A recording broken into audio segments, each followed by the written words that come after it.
கர்த்தர் நல்லவர். இன்னைக்கு எடுத்துக்கொண்ட தலைப்பு நான் நம்புகிறது அவராக. இன்னைக்கு கர்த்தர் நம்மளோடு கூட பேச விரும்புகிற காரியங்களை கர்த்தர் பேசுவாராக. கர்த்தர் பிள்ளைகள் அன்பாய் கேட்கும்படி கேட்டுக்கொள்கிறேன். இன்னைக்கு எடுத்துக்கொண்ட தலைப்பு நான் நம்புகிறது அவராக. இன்னைக்கு அநேக காரியங்களை நம்ம நம்பி இருக்கிறோம், எதிர்பார்த்திருக்கிறோம். ஆனா சில பேர் இயேசுவை ஏற்றுக்கொள்ளாதவங்க சொல்ற வார்த்தை யாரும் செய்யப்படுறாங்கன்னு எனக்கு தெரியலங்க. நிறைய பேர் ஒரு ப்ரோக்ராம் வச்சிருக்கிறாங்க அப்படின்னா நிறைய பேர் இடத்துல காசு கேட்பாங்க, உதவிக்காக இந்த ஃபங்க்ஷன் முடிஞ்சதை கொடுத்துறேன் அப்படின்னு நிறைய பேர்கிட்ட கேட்பாங்க. அவங்க சொல்லுவாங்க நிறைய இடத்துல கேட்டிருக்கிறேங்க, ஆனா யாரு கொடுப்பாங்கன்னு எனக்கு தெரியல. நிறைய பேர்கிட்ட மனுஷங்கிட்ட கேட்டிருக்கிறேன், ஆனா யாரு எனக்கு கொடுப்பாங்கன்னு எனக்கு தெரியல. அப்போ அவங்க வேதம் சொல்லுது 62ஆம் சங்கீதம் அதனுடைய சில வசனங்களை வாசிக்கும்படி 62ஆம் சங்கீதம் அதனுடைய 5வது வசனமும், என் ஆத்துமாவே தேவனையே நோக்கி அமர்ந்திரு. கவனிங்க, வேதம் சொல்லுது தேவனை நோக்கி அமர்ந்திரு, அப்படி இல்லை. அந்த வார்த்தை நீங்க நல்ல புரிஞ்சு படிக்கணும். என் ஆத்துமாவே தேவனையே நோக்கி அமர்ந்திரு. வேதம் சொல்லுது ஆண்டவரையே நோக்கி அமர்ந்திருக்கணும். சொல்லுங்க, நிறைய பேரு கொஞ்ச நேரம் சபையில 2 மணி நேரம் 2.5 மணி நேரம் உட்காரணும் அப்படின்னா நம்மளுக்கு நிறைய பேருக்கு ஸ்தோத்திரம் என்ன பண்றாங்க, ஆள் வலிக்குதுங்க, என்னால என்ன பண்ண முடியல, இடுப்பு வலிக்குது, உட்கார முடியல அப்படின்னு. அப்போ வேதம் சொல்லுது நீ நம்புகிற காரியத்தை பெற்றுக்கொள்ற வரைக்கும் அந்த வார்த்தை சொல்லுது தேவனையே நோக்கி அமர்ந்திருக்கு. நான் இதுக்கு முன்னாடி அநேக நாட்களுக்கு முன்னாடி நம்ம தியானிச்சிருக்கிறோம். ஒரு ஜெபத்துக்காக நம்ம ஜெபிக்கும் போது அந்த ஜெபத்துடைய பதில் பெற்றுக்கொள்ற வரைக்கும் அந்த ஜெபத்தை என்ன பண்ண கூடாது, விட. அப்ப இந்த வார்த்தை சொல்லுது நீ என் ஆத்துமாவே தேவனையே நோக்கி அமர்ந்திரு, நான் நம்புகிறது அவராக வரும். அப்ப பரலோகத்திலிருந்து சில நன்மைகள் நம்ம பெற வேண்டியவர்களா இருக்கிறோம். அப்ப பெற்றுக்கொள்வதற்கு வேதம் சொல்லுது நீ ஜெபம் பண்ணி விட்டுட்டா போதும் இல்ல. ஒரு நாள் ஏதோ ஒரு நாள் கொஞ்ச நேரம் ஜெபம் பண்ணிட்டியா, துதிச்சிட்டியா, ஏதோ ஒரு நாள் வேதம் படிச்சிட்டியா போதும் இல்ல. வேதம் சொல்லுது ஒரு நாள் இல்ல 2 நாள் இல்ல, பெற்றுக்கொள்ற வரைக்கும் நான் நம்புகிறது, நாம எதிர்பார்க்கிறது பெற்றுக்கொள்ற வரைக்கும் தேவனையே நோக்கி அமர்ந்திருக்கும். அப்போ கர்த்தருடைய பிள்ளைகள் நல்ல இந்த வார்த்தையை உங்களுக்கு நான் சொல்ல விரும்புறேன். அப்ப இந்த வார்த்தை அதுல அவன் வாசிக்க 1வது வசனம் கூட 65:1 தேவனே சீயோனிலே உமக்காக துதியானது அமைந்து காத்திருக்கிறது, பொறுத்தனை உமக்கு செலுத்தப்படும். 2வது வசனம் ஜெபத்தை கேட்கிறவரே 62:5 வாசிப்பாங்க. 62 1வது வசனம் தேவனையே நோக்கி என் ஆத்துமா அமர்ந்திருக்கிறது, அவரால என் ரட்சிப்பு வரும். அப்போ 62:5 சொல்லப்பட்டிருக்கிறது தேவனையே நோக்கி அமர்ந்திரு. நீங்க முதல் வசனம் சொல்லுது தேவனையே நோக்கி என் ஆத்துமா அமர்ந்திருக்கிறது, அவரால என் ரட்சிப்பு வரும். கர்த்தருடைய பிள்ளைகள் இந்த சத்தத்தை கேட்கிற அருமையான கர்த்தருடைய பிள்ளைகளே, ஒரு அன்பாய் சொல்ற ஒரு வார்த்தை, பெற்றுக்கொள்ற வரைக்கும் எடுத்த தீர்மானம் ஜெபத்துல ஒரு தீர்மானம் எடுத்திருக்கிறோம். ஆண்டவரே இந்த காரியத்தை நீங்க செய்யணும்னு ஒரு தீர்மானம் பண்ணி இருக்கிறோம். அப்போ அதுக்காக நம்ம என்ன முயற்சி எடுக்கிறோம் அப்படின்னா நிறைய பேர் ஜெபத்துல காத்திருப்பது கிடையாது. ஏசாயாவிலே 40:11 வாசிக்கிறோம், கர்த்தருக்கு காத்திருக்கிறவர்களோ புதுபலன் அடைந்து கழுகு போல சட்டைகள் அடித்து உயர எழும்புவார்கள், ஓடினாலும் களைப்படை. அப்போ காத்திருக்கிறவர்களுக்கு தான் சில நன்மையா ஆண்டவர் வச்சிருக்கிறார். இன்னைக்கு உங்களுக்கு ஒருவேளை இதை நீங்க செய்திருக்கலாம் அல்லது இப்ப செய்ய மறந்திருக்கலாம். இன்னைக்கு ஒரு தீர்மானம் எடுங்க, நான் நம்பி இருக்கிற அந்த காரியம் கர்த்தரால தான் எனக்கு வரணும், பரலோகத்துல தான் எனக்கு வரணும். அப்ப அதுக்காக நான் என்ன செய்யணும், தேவனையே நோக்கி அமர்ந்திருக்கும் போதுதான் நன்மைகளை பெற்றுக்கொள்ள முடியும்.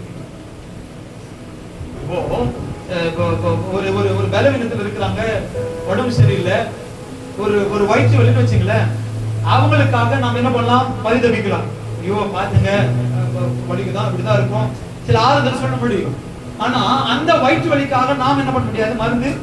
மருந்தோடு மாத்திரை இன்ஜெக்ஷன் நம்ம என்ன பண்ண முடியாது? அவங்களுக்காக சொல்லுங்க, அவங்களுக்காக நாம எடுத்துக்கொண்டா வைத்தியக்காரனும்.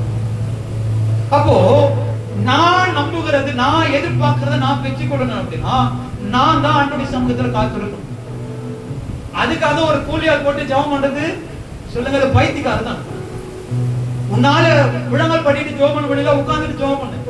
ஒருவேளை உன்னால உட்கார முடியல, படுத்துட்டு கூட ஜெபம் பண்ணு. ஆனா நாம எங்க காத்திருக்கணும் அப்படின்னா தேவ சமூகத்துல காத்திருப்பது அவசியம்.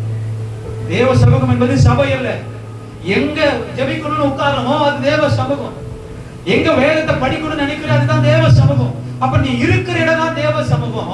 அந்த தேவ சமூகத்துல நீ நம்புகிறத பெற்றுக்கொள்வதற்கு, அதுதான் 65:1 வாசிக்கிறோம், நான் காத்திருக்கிறேன் கர்த்தரால் எனக்கு ரட்சிப்பு வரும். அப்ப எனக்கு தேவை அப்படின்னா நான் தான் ஜெபிக்கணும்.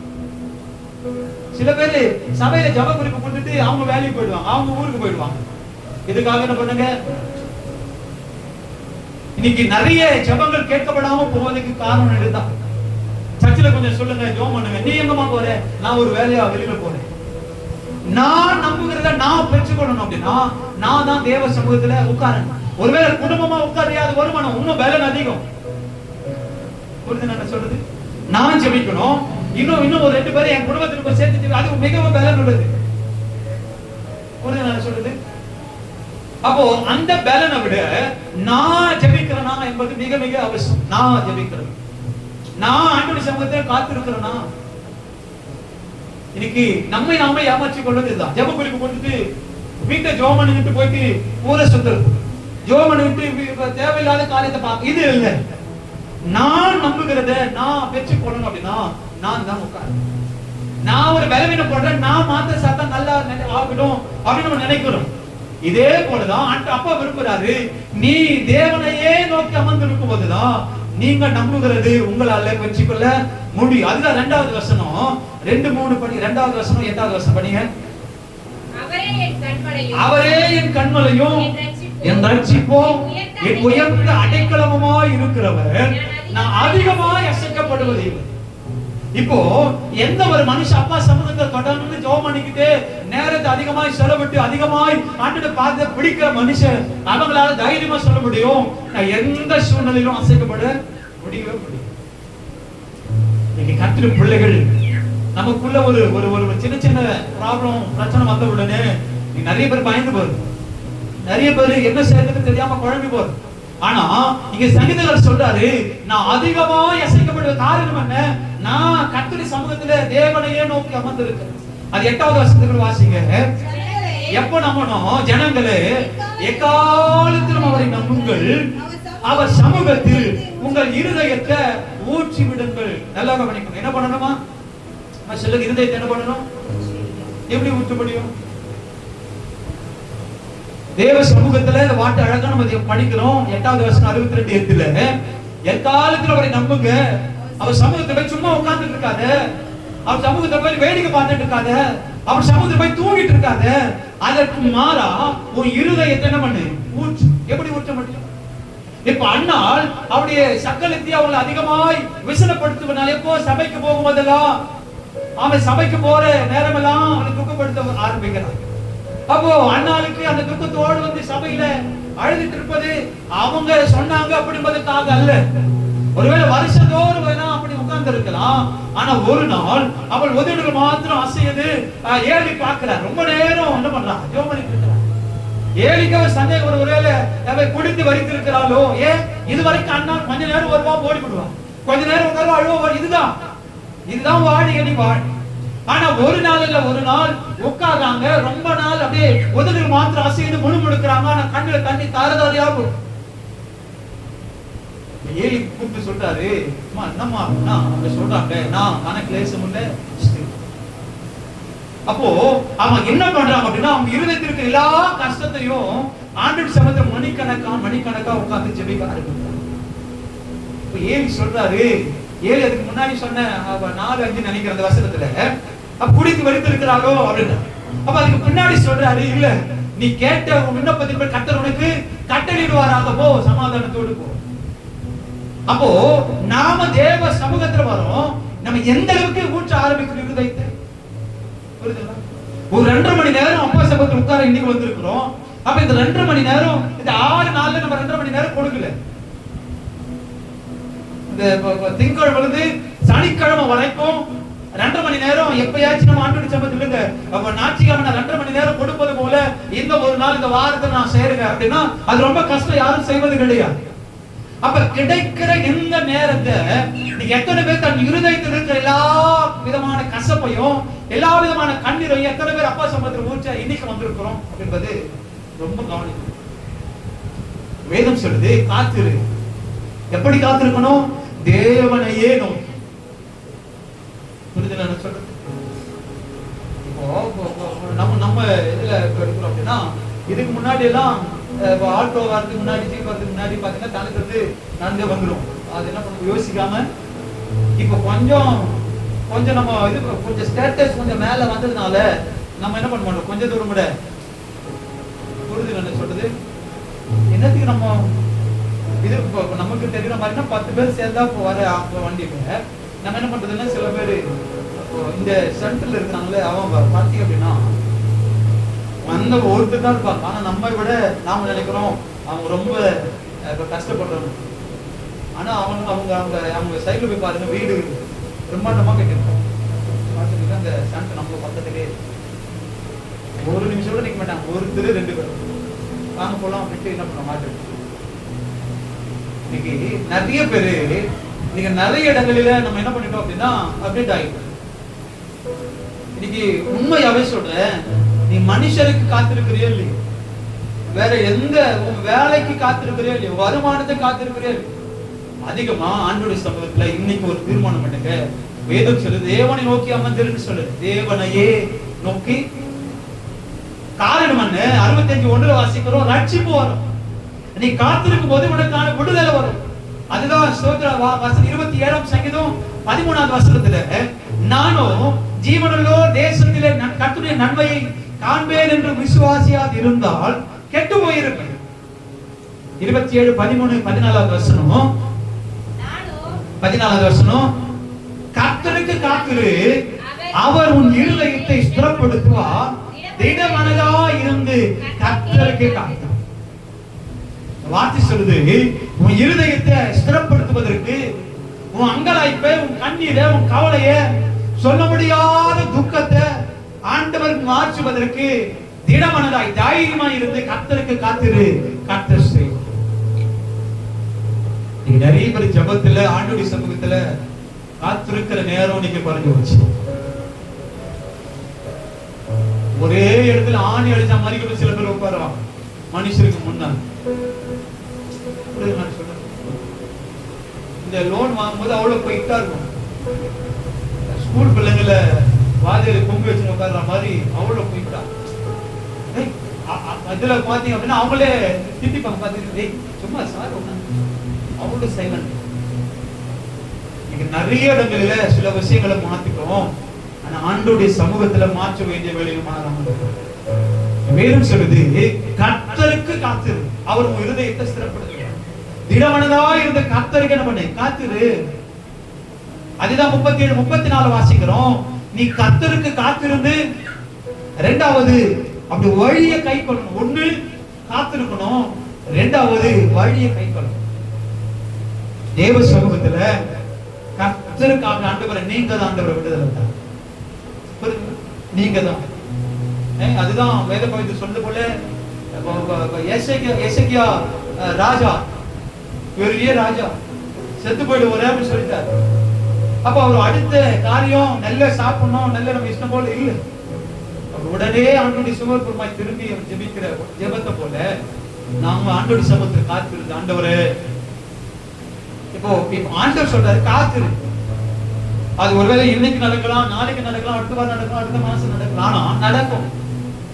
அப்போ ஒண்ணு காத்திருக்கணும், இரண்டாவது யாருக்கு நம்புகிறத ஆண்டவர் ஆமை ஸ்தோத்திரம் நம்புகிறது அவரால் பெற்றுக்கொள்ள முடியும் அப்படின்னா இரண்டாவது வழியை கை கொள்ளுகிற பிள்ளைகள். வாசிங்க 37, 34.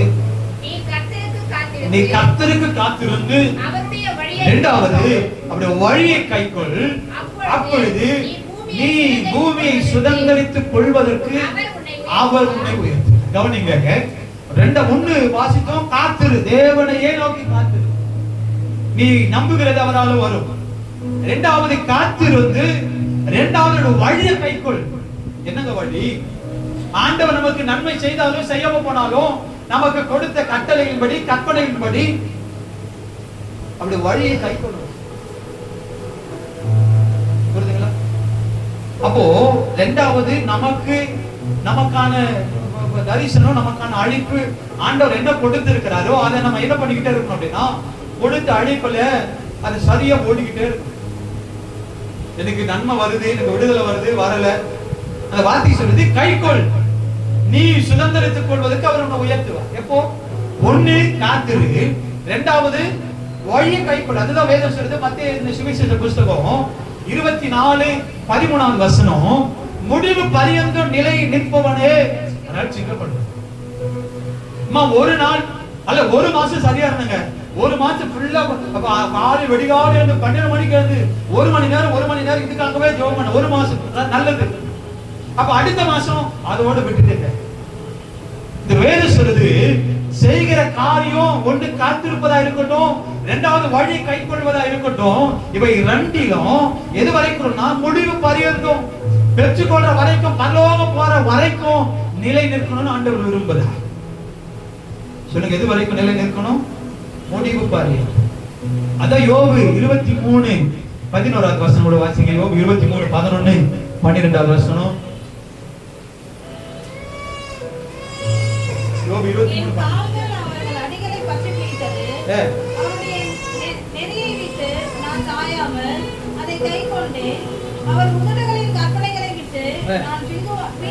பின்வாங்குவதில்லை, வேண்டிய ஆகாரத்தை பார்க்கிற அதிகமாய் காத்துக்கொண்டு. கவனிங்க, யோபு சொல்றாரு, எப்போ எல்லாவற்றையும் இழந்த பிறகு, பணம் இல்ல, ஆஸ்தி இல்ல, ஆடம்பரம் இல்ல, ஆடு மாடு ஒட்டகம் ஏர் மாடு வேலைக்காரங்க பிள்ளைங்க எல்லாரும் செத்து போன பிறகு அவர் சொல்ற வார்த்தை, ஆனாலும் என் கால்கள் அவர் அடிகளை மாத்திரம் பண்ணிருச்சு. எல்லாவற்றையும் இழந்த பிறகு யோபு சொல்ற ஸ்டேட்மெண்ட் என்ன? என் கால்கள் அவர் அடிகளை நம்ப படிச்சது. எல்லாவற்றையும் ஆண்டவர் எடுத்துட்டாரு, என் பிள்ளைகள் எடுத்துட்டாரு, அவன் என் ஆடம் எல்லா பணம் வருமானம் எல்லாவற்றையும் எழுந்து போச்சு, ஆண்டவனா எடுத்தா இல்ல. அவர் சொல்றாரு, அதுக்கு மேல் வசனம் 10வது வசனம் படிங்க. ஆனாலும் நான் போகும் வழியை அவர் அழிவார், நான் அவர் என்னை சோதித்த பின் பொன்னாகவில்லை. அவர் சொல்ற ஸ்டேட்மெண்ட் பாருங்க. எனக்கு நிறைய பேரு ஒரு வாரம் ஆண்டவர் நமக்கு கஷ்டத்தை கொடுத்துட்டாரு அப்படின்னு நினைச்சு நிறைய பேர் சபையை விட்டவங்க அதிகம். இன்னைக்கு ஆண்டவர் ஒரு வாரம் எனக்கு ரொம்ப சோதிச்சுட்டாருங்க, ஜபத்தை விட்டவங்க அதிகம். யோபு எல்லா பணக்கார கோடீஸ்வரனா இருக்கிற யோபு சொல்றாரு, எல்லாவற்றையும் இழந்த பிறகு தன் மனைவி மாத்திரம் கூட இருக்கிறாங்க, வேற ஒண்ணும் இல்லை. அவர் சொல்றாரு, என்ன சொல்றாரு? ஆனாலும் என் கால்கள் அவர் அடிகளை தான் பற்றி பிடிக்கும். அவர் என்ன சொன்னாரோ, அவர் எனக்கு என்ன வழியை காட்டினாரோ, அவர் எனக்கு என்ன போதித்தாரோ, நான் அந்த வார்த்தையை தான் செய்வேன். அதுதான் 37ஆம் சங்கீதம் வாசிங்க. 37ஆம் சங்கீதம் அதனுடைய ஸ்தோத்திரம் 3வது 7வது வசனம். கர்த்தரை நம்பி நன்மை செய், தேசத்தில் குடியிருந்து சத்தியத்தை மேய்ந்து கொள். நல்ல கவனிக்க, என்ன பண்ணணும்? அது 7வது வசனம் வாசிங்க.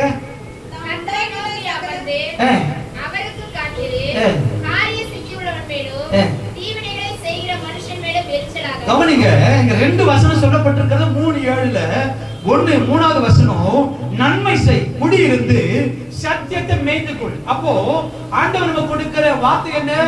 அவருடைய வழிகளில ஒரு வழியிலிருந்து நீங்க என்ன பண்ணணும்? விலக கூடாது. அது ஆலயத்துக்கு போறதா இருக்கட்டும், ஜெபிக்கிறதா இருக்கட்டும், வேதம் வாசிக்கிறதா இருக்கட்டும், துதிக்கிறதா இருக்கட்டும், ஆராதிக்கிறதா இருக்கட்டும், சாட்சியை காத்துக்கொள்வதா இருக்கட்டும், பரிசுத்தத்தை காத்துக்கொள்வதா இருக்கட்டும், இவை எல்லாவற்றிலும் ஆண்டவருடைய வார்த்தை சொல்லுது, விட்டு விலகாத. என்ன பண்ணக்கூடாது? விட்டு விலகாம. இவைகளை நம்ம கற்றுக்கொள்ளுகிற இடம் தான் சபை. இந்த வார்த்தை சொல்லுது, சத்தியத்தை மேய்ந்து கொள்வதற்கு ஆண்டவர் விரும்புகிறார்.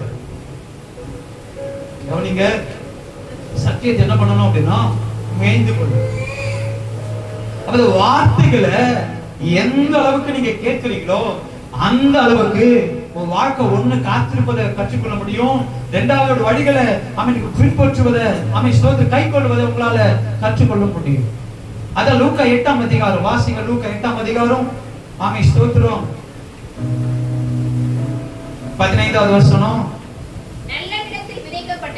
நல்ல நிலத்தில் விதைக்கப்பட்டவர்கள் வசனத்தை கேட்டு அதை உண்மையும் நன்மையுமான இருதயத்தில் காத்து பொறுமையுடன் பலன் கொடுக்கிறவர்களாய் இருக்கிறார்கள். நல்ல கவனிக்கணும். வேதம் சொல்லுது சத்தியத்தை மேய்ந்து கொள் அப்படின்னா சத்தியத்தை அதிகமா கேளு, வசனத்தை அதிகமா கேளு. ஒரு ஒரு மாடு எப்படி ஸ்தோத்திர ஆடோ மாடோ தம் பசிக்கு எப்படி தம் புள்ள மேய்தோ அது போல நமக்கு என்ன வரணும் அப்படின்னா அவன் ஆத்துமாவில் பசி உண்டாகும். அப்ப எந்த அளவுக்கு கர்த்தருடைய வார்த்தையை நீங்க கேட்க விரும்புறீங்களோ, எந்த அளவுக்கு அதிகமா சத்தியத்தை கேட்க விரும்புறீங்களோ, அந்த வார்த்தை சொல்லுது அவங்க தான் பொறுமையுடன் காத்து பலன் கொடுக்கிறவங்களா இருப்பாங்க. ஒண்ணு நான் சொன்னேன், கர்த்தருக்கு காத்திருக்கணும். ரெண்டாவது அவருடைய வழிய கை கொள்ளுறவர்களுக்கு. இங்க நிறைய பேரு ஆண்டவர்கிட்ட ஜெபிக்கிற ஜெபம், ஆண்டவரே அற்புதம் செய்யப்போ, இந்த காரியத்தை செய்ய ஆண்டவரே, இது தாங்க ஆண்டவரே ஜெபிக்கிறோம். ஆண்டவர் கொடுத்த உடனே நம்ம என்ன பண்றோம் அப்படின்னா சபையை விட்டு கொஞ்சம் பிஸியா ஆயிடும். உண்மையாவே சொல்றேன், நிறைய பேருடைய ஆசீர்வாதம் தடைபடுவதற்கு காரணம் நம்ம விட்டா போதுன்னு நினைக்கிற நிறைய பேர் இருக்கும்.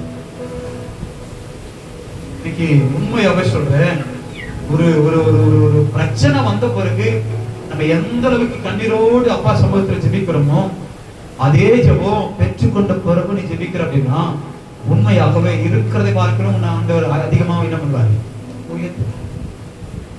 இன்னைக்கு நிறைய பேர் பெற்றுக்கொள்ற வரைக்கும் போராடி திரும்ப அந்த ஜெபத்தையும் அந்த பயத்தையும் அந்த ஆண்டவருக்கு உண்மையாய் செய்கிற சில காரியங்களை விடுறதுனால சில பேருடைய ஆசீர்வாதம் தடைப்பட்டு போயிடும். இன்னைக்கு கர்த்தருடைய பிள்ளைகளே வேதம் சொல்றது யாரு நல்ல நிலத்தில் விதைக்கப்பட்டவர்களா இருக்கணும்னு ஆண்டவர் விரும்புகிறார். சத்தியத்தை மேய்ந்து கொண்டு வசனத்தின்படி கர்த்தருடைய வார்த்தையின்படி வேதம் சொல்லுது உண்மையும் நன்மையுமான இருதயத்தில் காத்து பொறுமையுடனே பலன் கொடுக்கிறவர்களா இருக்கிறாங்க. யாரு? சத்தியத்தை மேய்ந்து கொள்ளுகிற பிள்ளை. சொல்லுங்க, என்ன பண்ணணும்? நாமளும் பைபிள மேய்ஞ்சிருக்கோம். சில பேர் பாத்தீங்கன்னா ஃப்ரண்ட் அட்டியா இருக்காது, பேக் அட்டியா இருக்காது. அதை தூக்கின்னு வருவோம் சபைக்கு. பைபிள்ல அட்டவணையா இருக்காது. பாத்துக்கிறீங்களா? நிறைய பேரோட பைபிள் நிறைய பேருடைய அட்டவணையா இருக்காது. அதை பெருமையா தூக்கிட்டு வருவான். பைபிள் கீழ்த்தி ஒரு புடவை ஒரு சட்டை கீழ்த்தி இருந்தா கொண்டு வருவான். அதுதான் வேதம் சொல்லுது, நீ வேதத்தை மறந்தாய், அதனால நானும் பிள்ளைகளை என்ன பண்றேன். அப்போ நீங்க உண்மையா சொல்றேன், கட்டாயம் பைபிள் நம்ம கையில இருக்கும். ரெண்டாவது அட்டவணையோடு இருக்கும். அதுதான் ரொம்ப அதிகாரம் படிப்பதற்கு அதுல மெயின் இல்ல.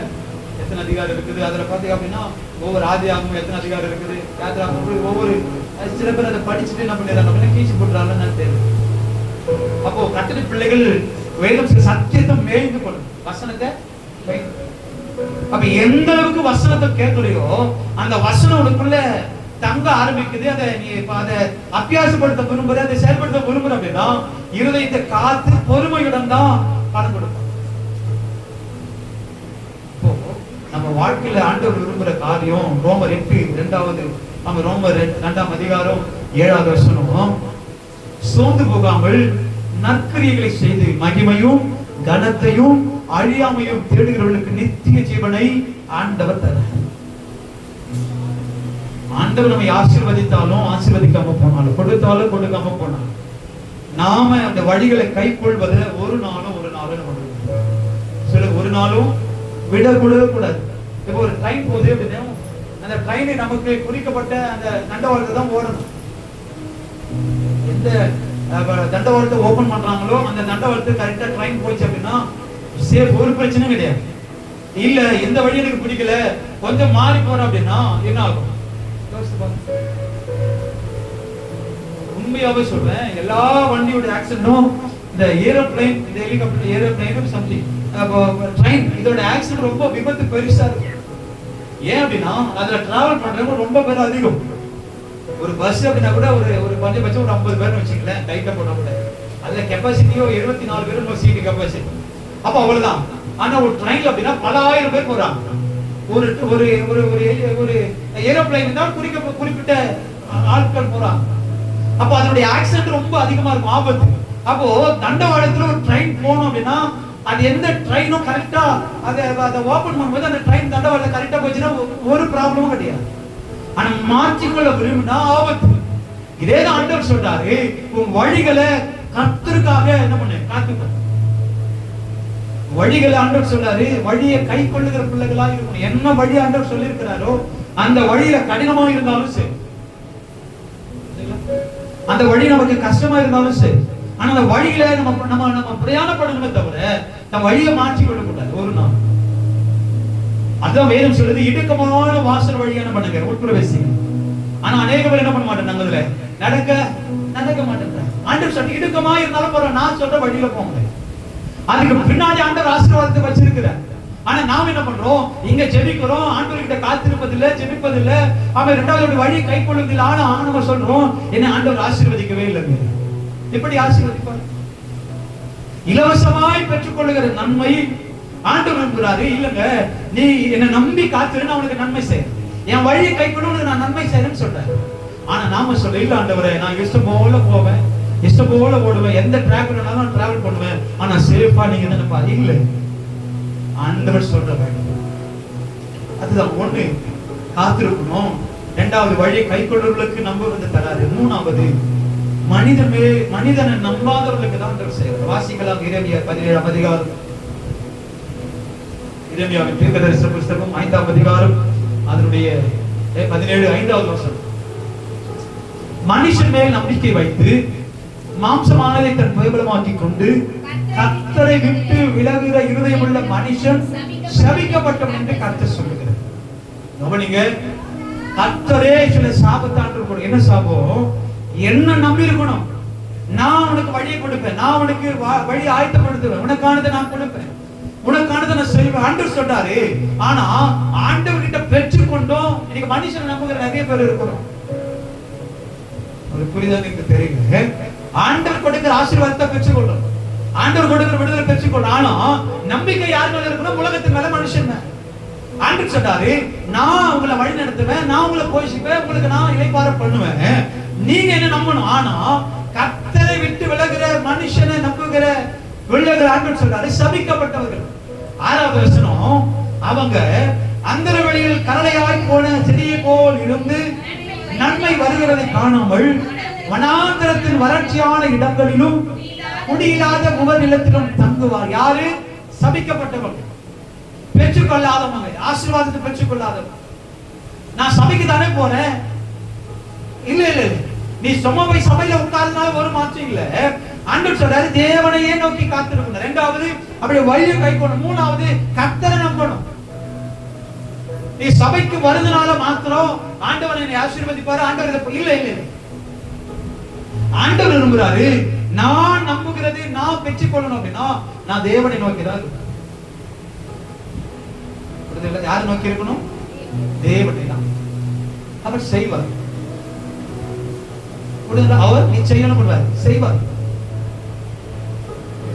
அக்கினி சூளையில போட்டாலும் இப்ப அடுத்தது அவங்க சாப்டர் க்ளோஸ்.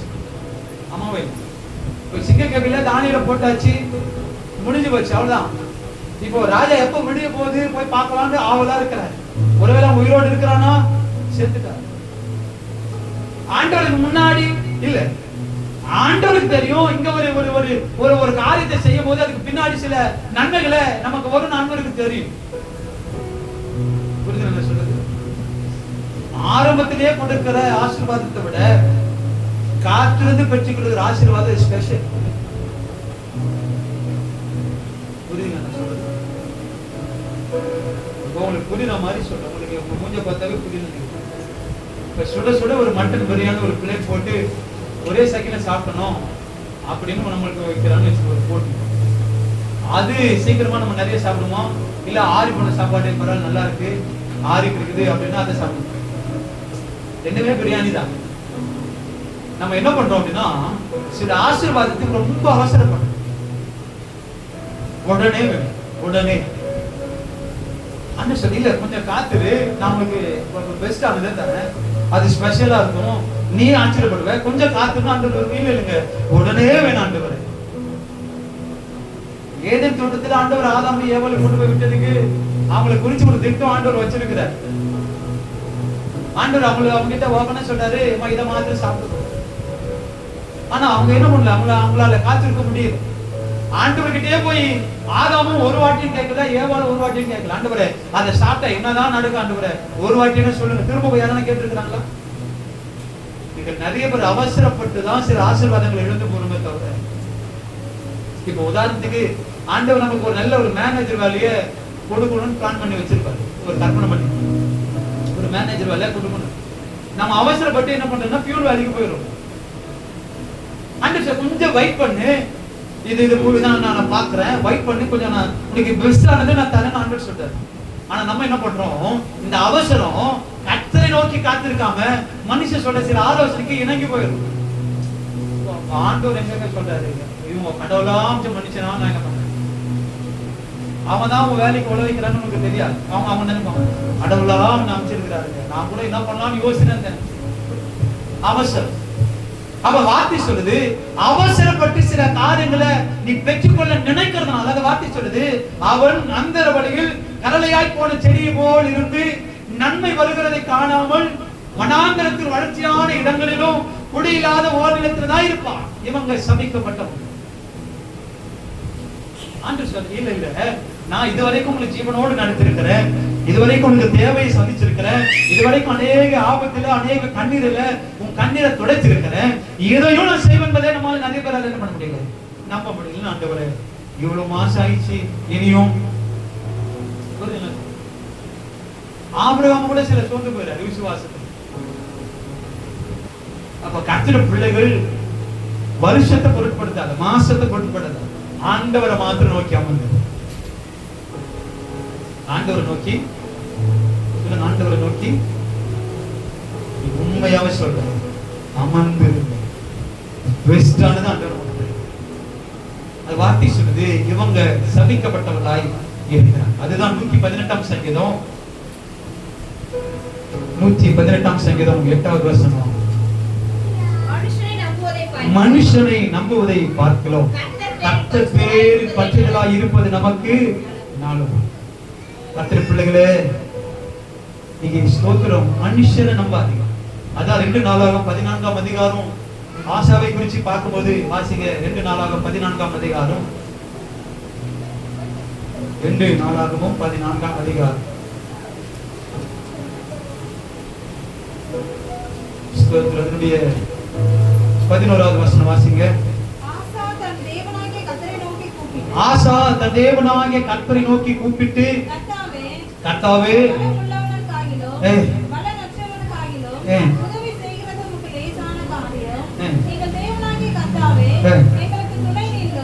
எனக்கு துணை நில்லும், உம்மை சார்ந்து உம்முடைய நாமத்தில் ஏராளமான இந்த கூட்டத்திற்கு எதிராக வந்தோம். கர்த்தாவே நீர் எங்கள் தேவன், மனுஷன் உம்மை மேற்கொள்ள விடாதே. நல்லா கவனிக்கணும், அவ ஜெபிக்கிற ஜெபம் எப்படி ஜெபம் பண்ணிருக்கணும். ஆண்டவரே, இத்தனை திரளான கூட்டத்துக்கு முன்னாடி 10 லட்சம் பேர் வந்து நிக்கிறாங்க, இவர்கிட்ட சண்டை போடுவதற்கு 10 லட்சம் பேர் வராங்க. ஆசா ஜெபிக்கிறாரு, ஆண்டவரே என்ன அல்லது எங்களை மேற்கொள்ள விடாது. இதுதான் ஜெபிக்கணும். புரியுதுங்களா அந்த வார்த்தை? அவர் என்ன ஜெபம் பண்ணிருக்காரு, ஆண்டவரே மனுஷன் எங்களை மேற்கொள்ள விடாதுன்னு சொல்லல. அவர் சொல்ற வார்த்தை, மனுஷன் உம்மை மேற்கொள்ள விடாது. புரியுதுல இல்லையா அந்த வார்த்தை? காரணம் என்ன? அவர் மனுஷரை சார்ந்து சொல்லல, கர்த்தரை சார்ந்து சொல்றார். அவரு அதுல ஸ்தோத்திரம் 9வது வசனம், அவருக்கு விரோதமாக எத்தியோப்பியனாகிய சேரா 10 லட்சம் பேர்கள் சேர்ந்த சேனையோடும் 300 ரதங்களோடும் புறப்பட்டு மராசே மட்டும் வந்தார்கள். அப்பொழுது ஆசா அவருக்கு எதிராக புறப்பட்டான். மராசேவுக்கு அடுத்த செப்பத்தா என்னும் பள்ளத்தாக்கு யுத்தத்திற்கு அணிவகுத்து நின்றார்கள். அப்போ 11வது வசனம் சொல்றாரு, ஆண்டவரே இவர்கள் எங்களை மேற்கொள்ள விடாதே. 8வது வசனத்துல, யூதாவிலே பரிசையும் ஈட்டியும் பிடிக்கிற 3 லட்சம் பேரும் பென்யமீனிலே கேடயம் பிடித்து வில்லை நாணேற்றுகிற 2,84,000 பேருக்கும் ஆன சேனை ஆசாவுக்கு இருந்தது. ஆனாலும் இவர்களை பார்க்கிறோம், இவங்க அதிகமான கூட்டம். அவர் ஜெபிக்கிறாரு, ஆண்டவரே நாங்க உண்மை சார்ந்துதான் இருக்கிறோம், மனுஷனை சார்ந்து. அவருடைய பார்வை என்ன பார்வை? இவ்வளவு பேர் இல்ல, குறைவா இருந்தாலும் கர்த்தர் நமக்கு நம்மை ஆசீர்வதிச்சா, கர்த்தர் நம்மை நடத்தினா அது ஒரு மாற்றம் இருக்குஎன்பதை அவங்க நல்ல தீர்மானத்தோடு இருக்கிறாங்க. 10 லட்சம் பேர் 300 ரதங்களோடும் புறப்பட்டு வந்தார்கள். ஆனா இவங்க எத்தனை பேர் அப்படின்னா, அவன் ஸ்தோத்திரம் கொஞ்சம் பேர். கர்த்தருடைய பிள்ளைகளே இப்படி ஜெபிக்கிறார், ஆண்டவரே நாங்க மனுஷனை சார்ந்தல்ல உம்மை சார்ந்து. அவர் சொல்றாரு, உம்முடைய நாமத்தில் ஏராளமான இந்த கூட்டத்திற்கு எதிராக நாங்க வந்து நிற்கிறோம், நீங்கள் என் தேவன், மனுஷன் உண்மை மேற்கொள்ள விட்டாங்க. அப்ப ஜெபிக்கிற ஜெபத்தின்படி கர்த்தரை சார்ந்து இருந்ததுனால 12வது வசனம் அவன் முறியடிக்க அவன் ஓடி போனான். அப்போ கர்த்தர் பிள்ளைகளே ஒரு திரள் கூட்டத்தை, ஒரு கூட்டம், அது 13வது வசனம் வாசிக்கல, 13வது வசனத்துல அவர்கள் ஆசாவும் அவர்களை அவனோடு இருந்த ஜனங்களும் கேரார் மற்றும் துரத்தினார்கள். எத்தியோப்பியர் திரும்ப பலம் கொள்ளாதபடிக்கு முறிந்து விழுந்தார்கள். கர்த்தருக்கும் அவளை சேனைக்கும் முன்பாக நொறுங்கி போனார்கள். அவர்கள் மிகுதியாய் கொள்ளையடித்து கேராரின் போது. அப்போ கொஞ்ச கூட்டம் 10 லட்சம் பேரை ஓடிவிடுது. காரணம் என்ன? ஆசை ஜெபிக்கிறார், ஆண்டவரே பலமுள்ளவனாகிலும் பலனற்றவனாகிலும் உதவி செய்வது நமக்கு. மனுஷன் உண்மை மேற்கு நான் எனக்கு தெரியாது, அவர் சொல்ற அதுதான், ஆண்டவரே இது எனக்கு ஒண்ணுமே புரியல, எனக்கு ஒண்ணும் தெரியல, நான் தோச்சா நீங்க தோச்சா போல. அவர் சொல்றாரு, மனுஷன் உண்மை மேற்கொள்ள விடாது. அதே போல ஆண்டவர் இவர்கள் மூலமாய் அந்த வார்த்தை சொல்லுது, கர்த்தரும் அவருடைய சேனைக்கு முன்பாக, கர்த்தருக்கும் அவருடைய சேனைக்கு முன்பாக ஓடி போனார், பலம் கொள்ள முடியல. அப்ப நாம எந்த சூழ்நிலையிலும் உங்களை பார்த்து நான் சொல்றேன், இன்னைக்கு ஸ்தோத்திரம் கர்த்தரை சார்ந்து வாழ பழக, கர்த்தரை மாத்திரம் சார்ந்து வாழ பழக. அப்போ 9வது வசனத்துல 10 லட்சம் பேர் வராங்க. 8வது வசனத்துல அவன் அந்த சொல்லப்பட்டிருக்கிறது, அவன் 2,80,000 பேர், 2,80,000. அப்ப திரள் கூட்டம் எந்த விதத்திலும் அவன் ஸ்தோத்திரம் யோசிக்கவே முடியாது. 10 லட்சம் பேரு 2,80,000 பேர் துரத்துறாங்க, பலம் கொள்ளாம ஓடுறாங்க. காரணம் என்ன? கர்த்தருடைய சேனை. அப்ப கர்த்தரை நீங்க நம்பும் போது வேதம் சொல்றதுதான், மனுஷனை நம்புவதை பார்க்கிறோம் கர்த்தர் பேரில் பற்றுதலா இருப்பது நமக்கு. 146ஆம் சங்கீதம் கூட வாசிங்க. 146ஆம் சங்கீதம் அதனுடைய ஸ்தோத்திரம் 3வது வசனம். 146 3 4. பிரபுக்களையும் ரட்சிக்க திராணி இல்லாத மனு புத்திரரையும் நம்பாதீங்க. அவனுடைய ஆவி பிரியும், அவன் தன் மண்ணுக்கு திரும்புவான், அந்நாளிலே அவன் யோசனைகள் அழிந்து போகும். அப்ப நம்ம நம்புகிற மனுஷனை ஆண்டவர் எப்படி ஒப்பிட்டு சொல்றாருன்னா, ரட்சிக்க திராணி இல்லாத மனுஷன், விடுதலை கொடுக்க முடியாது, ஆசீர்வாதம் கொடுக்க முடியாது. அப்ப அவங்களை நம்பி எல்லாவற்றையும் செய்கிற ஆண்டவரை விட்டுறாதீங்கன்னு சொல்றாரு. அந்த வார்த்தை சொல்றது, அவன் ஆவிக்குரிய ஒரு நாள் அவன் சாக போறான், அவன் மண்ணுக்கு திரும்புறான், நீங்க அவன் என்ன பண்ணாதீங்க, நம்பாதீங்க. அதுதான் ஏசாயா சொல்றாரு 2:22 வசனத்துல, நாசியிலே சுவாசமுள்ள மனுஷனை நம்புவதை விட்டு விடுங்கள், எண்ணப்படுவதற்கு அவன் ஏமாத்திரும். மனுஷனை விட்டுருங்க. ஒருவேளை ஆண்டவர்கிட்ட நன்மையை பெற்றுக்கொண்டு, ஆண்டவருடைய விடுதலை பெற்றுக்கொண்டு, ஆசீர்வாதத்தை பெற்றுக்கொண்டு மனுஷன் நம்புகிற ஆமென் ஸ்தோத்திரம் கூட்டமாய் ஒரு நாள் இருக்காது. உனக்கு விரோதமாய் திரள் கூட்டம் வருதா, எல்லாவற்றையும் ஆண்டவர் பார்த்துப்பார், எல்லாவற்றையும் ஆண்டவர் கடக்க பண்ணுவார். ஆனா நாம என்ன செய்யணும்? ஆண்டவர் நான் உண்மை மாத்த நம்பி இருக்கிறேன், மனுஷனங்களை மேற்கொள்ள விடாது.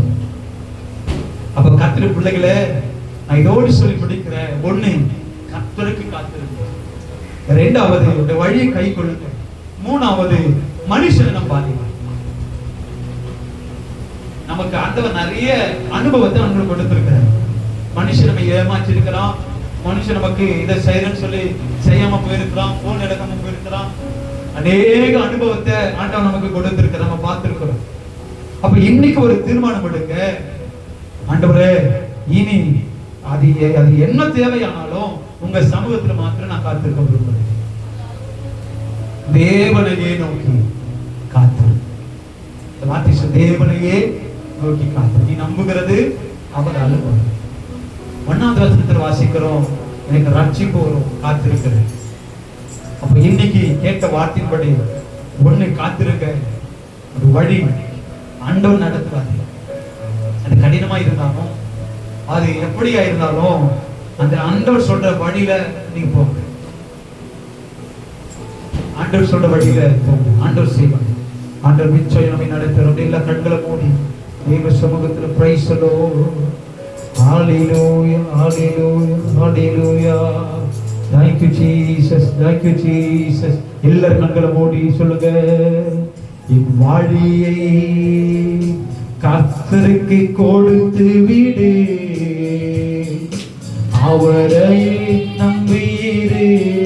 சொல்லுங்க, என் வழியை கர்த்தருக்கு கொடுத்து விடு, அவரையே நம்பியிரு, காரியத்தை வாய்க்க செய்வார், உன் சார்பில் செயலாற்றுவார், காரியத்தை வாய்க்க செய்வார், உன் சார்பில் செயலாற்றுவார். காத்திரு பொறுத்திரு கர்த்தரையை நம்பி, காரியத்தை வாய்க்க செய்வார், உன் சார்பில் செயலாற்றுவார், காரியத்தை வாய்க்க செய்வார், உன் சார்பில் செயலாற்றுவார். உன் வழியை கர்த்தருக்கு கொடுத்து விடு, அவரையே நம்பியிரு. சொல்லுங்க, உங்க வழியை கர்த்தருக்கு கொடுத்து விடு, அவரையே நம்பியிரு. நீதிமான் அனைவருக்கும் வெற்றி உண்டு வெகு விரைவில், நீதிமான் அனைவருக்கும் வெற்றி உண்டு வெகு விரைவில், துணை நின்று கர்த்தரோ நடத்தி செல்வார், துரிதமாய் ஜெயம் தருவார், துணை நின்று கர்த்தரோ நடத்தி செல்வார், துரிதமாய் ஜெயம் தருவார். உன் வழியை கர்த்தருக்கு கொடுத்து விடு, அவரையே நம்பிடு. வாழ்நாள் எல்லாம் நீ பெற்றுக் கொள்ற வரைக்கும் வழியை சொல்லுவோம் கர்த்தருக்கு, அவரையே நம்பிடு. சபையே சொல்லுங்க சொல்லுங்க, ஓ காரியத்தை வாய்க்க செய்வார், உன் சார்பில் செயலாற்றுவார், காரியத்தை வாய்க்க. அவர் ஒரு நாளும் மறக்கிற தேவன் அல்ல. நீ ஜெபித்த ஜெபத்தின்படி ஓ காரியத்தை வாய்க்க செய்வார், உன் சார்பில் செயலாற்றுவார், காரியத்தை. ஆமென். சொல்லுங்க, மகிழ்ந்து களி கூறு, தொடர்ந்து துதிப்பாடு, மகிழ்ந்து களி கூறு, அவர் செய்வான்னு சந்தோஷப்படு, துதிப்பாடு, உன் இருதயத்தின் வாஞ்சை விருப்பங்கள் எல்லாம் விரைவில் நிறைவேற்றுவார், உன் இதயத்தின் வாஞ்சை விருப்பங்கள் எல்லாம் விரைவில் நிறைவேற்றுவார். காத்திரு பொறுத்திரு கர்த்தரையே நம்பியிரு, காரியத்தை வாய்க்க செய்வார், உன் சார்பில் செயலாற்றுவார். சொல்லுங்க, காரியத்தை வாய்க்க செய்வார்,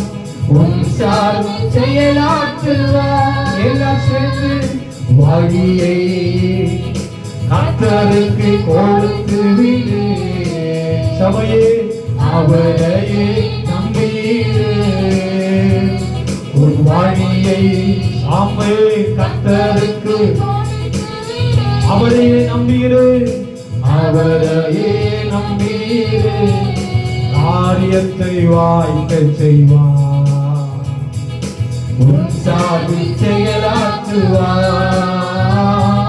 காரியத்தை